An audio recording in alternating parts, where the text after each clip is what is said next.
পতাকা লাগানোকে কেন্দ্র করে নন্দীগ্রাম সীতানন্দ কলেজে উত্তেজনা সামাল দিতে ঘটনাস্থলে পৌঁছালো নন্দীগ্রাম থানার police. This channel does not promote any violent, harmful or illegal activities.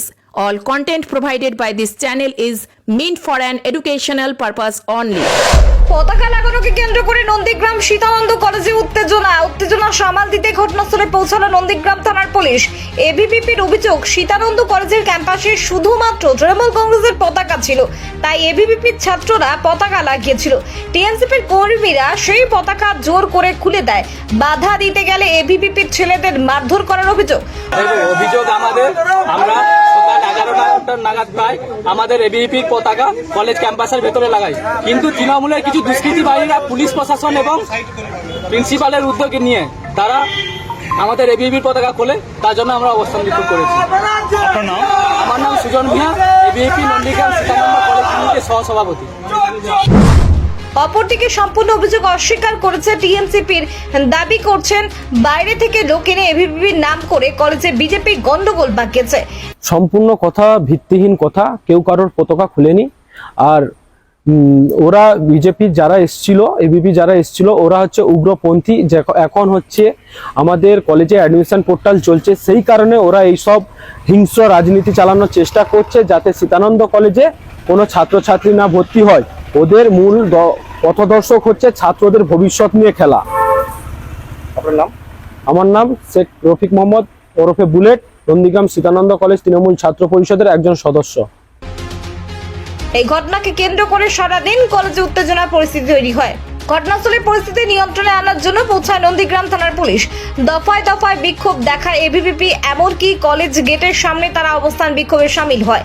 TMCP এবং এবিভিপির সম্মুখ সমরের স্লোগান দিতে থাকে। এক সংবাদ কর্মী প্রিন্সিপালের বক্তব্য নেওয়ার জন্য কলেজের ভিতরে ঢুকতে গেলে টিএমসিপির বাধার মুখে পড়েন।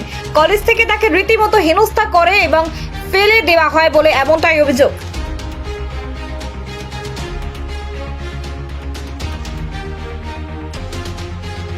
জাহাঙ্গীর বাদশাহ রিপোর্ট, জেবি লাইভ নিউজ।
রঞ্জিত ঘোষের বউ চোর, মোদি চোর, মোদি চোর।